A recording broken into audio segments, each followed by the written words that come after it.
મોટામાં મોટું લોકશાહી તંત્ર છે અને આ દુનિયાની એક મોટામાં મોટી ઇવેન્ટ ગણી શકાય કે જેમાં આટલા કરોડોના લોકો એકસાથે સહભાગી થતા હોય છે।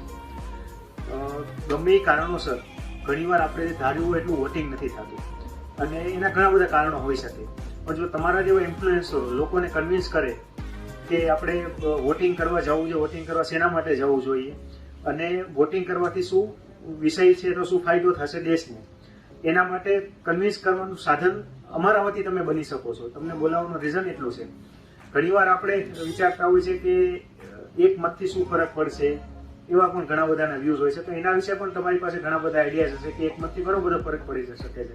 આપ જાણો છો ઘણા બધી ચૂંટણીઓમાં એવું થયું હોય છે કે એક મતથી લોકો હાર્યા હોય છે।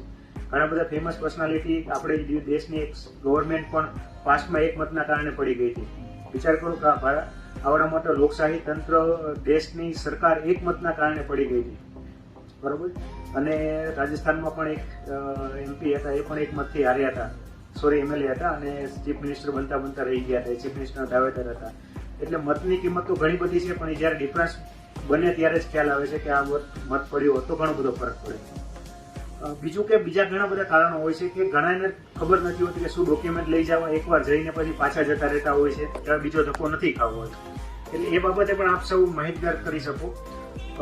એટલે સૌથી પહેલો પોઈન્ટ છે કે તમારે એ રીતના કન્વિન્સ કરવાનું છે કે આજથી તમારું એપિક કાર્ડ રેડી રાખો, કારણ કે આપણે જ્યારે જરૂર હોય ત્યારે આપણને એપિક કાર્ડ મળતું નથી અને જરૂર ક્યારે પડે ચૂંટણીના દિવસે સવારે કે બપોરે જ્યારે મતદાન ત્યારે ગોતવા જઈએ, કારણ કે આપણે ખબર છે કે 5 વર્ષમાં એકવાર જરૂરી પડે એવું ડોક્યુમેન્ટ છે, એટલે આપણે એ ખીચામાં નથી રાખતા હોતા। ડ્રાઇવિંગ લાયસન્સ કેવું બને કેવું ઘણા બધા ડોક્યુમેન્ટ આપણે ખીચામાં હોય છે, પણ આ આપણા ખીચામાં રાખતા નથી હોતા, એટલે એપિક કાર્ડ અત્યારથી તૈયાર રાખે, આવો એક મેસેજ આપના તરફથી જાય। બીજું કે એપિક કાર્ડ સિવાય બીજા 12 અલ્ટરનેટિવ ડોક્યુમેન્ટ છે કે જે પ્રોડ્યુસ કરવાથી પણ તમને મતદાન કરી શકાશે, એટલે જરૂર નથી કે એપિક કાર્ડ નહીં હોય તો તમે મતદાનથી વંચિત રહી જશો। તો એ 12 કયા કયા પુરાવા છે એ પણ અમે તમને આપને શેર કરશું।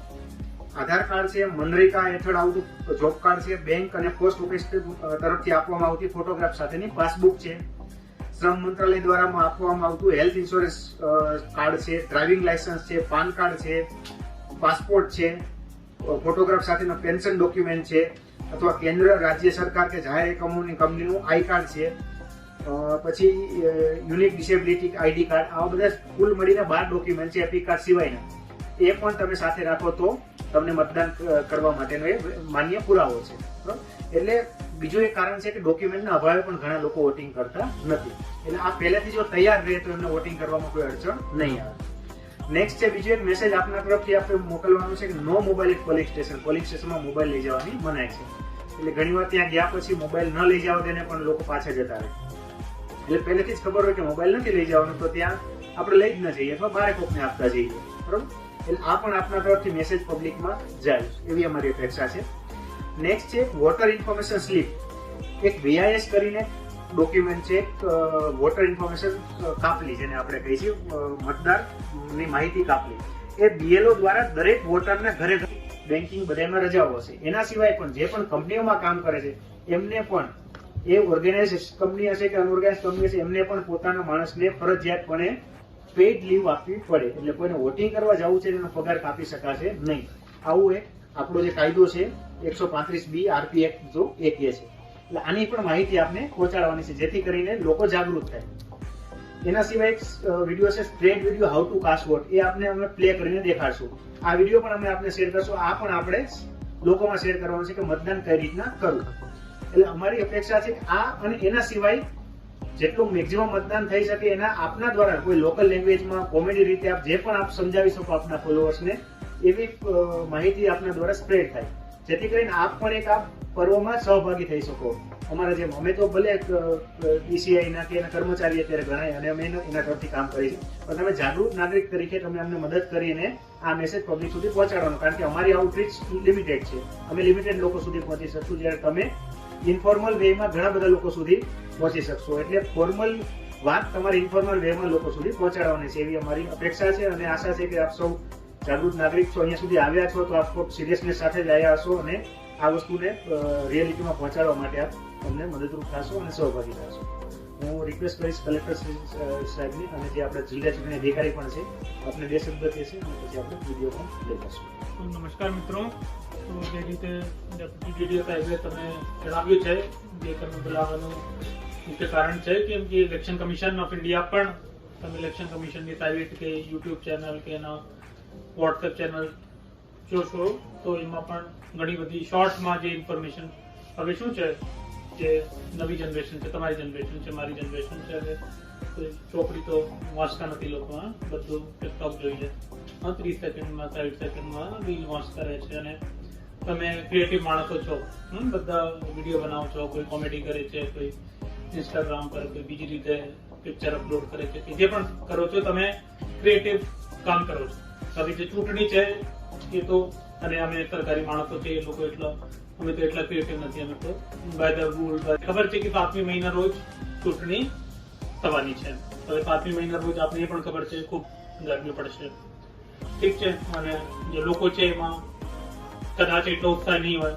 ભાઈ વિચારે ને જે રીતે કીધું કે ભાઈ હું વોટ ડાલવા નહીં જાઉં તો શું છે, એટલી ગરમીમાં 12 વાગે 1 વાગે મારે કેમ वोट આપવાનું છે.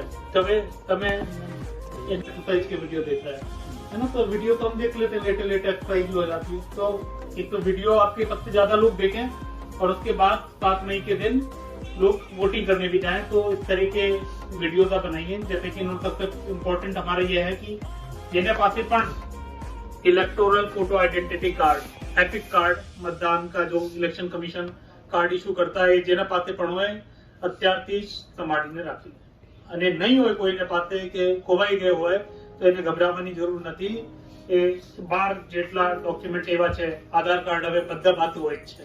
તો એને તમારે એ જાણકારી આપવી છે કે ભાઈ તમે આધાર કાર્ડ કાઢીને રાખો, કે ગ્રામ્ય વિસ્તારમાં મનરેગાનો જોબ કાર્ડ પણ હોય છે, બેંક ખાતો બધાનો ખોલાઈ ગયો છે તો બેંકની પાસબુક જેમાં ફોટોગ્રાફ હોય, ડ્રાઇવિંગ લાયસન્સ લોકો પાસે હોય છે. તો એવા બધા ડોક્યુમેન્ટ જે છે એ જે ચૂંટણી છે એ દોરાન માન્ય ગણાશે. બીજું જે બતાવ્યું છે જે કીધું, હવે તમારે જાણકારી આપવી છે કે કોઈ પણ ડોક્યુમેન્ટ ત્યારે જ માન્ય ગણાશે જ્યારે એમાં ફોટોગ્રાફ હોય, ઠીક છે. તો હવે જે એક કીધું કે ભાઈ મતદાનની કાપલી આપવામાં આવે છે, કાપલી એટલા આપવામાં આવે છે કે તમે પણ મળશે, એમાં લખેલું હોય કે ભાઈ તમારો બૂથ છે એ બૂથ ક્યાં છે, તમારો કયા નંબર ઉપર નામ છે, એમાં ફોટો નથી હોતી. તો એ તમે કીધું ને કે અગર ફોટો નહીં હોય તો એ કોઈ પણ સંજોગોમાં કોઈ પણ ડોક્યુમેન્ટ જેમાં ફોટો નથી એ માન્ય ગણાશે. તો એ જે વોટર સ્લીપ જે મતદાનની કાપલી છે એમાં ફોટો હોતી નથી એટલે માન્ય ગણાશે નહીં. એના સિવાય જે રીતે કહ્યું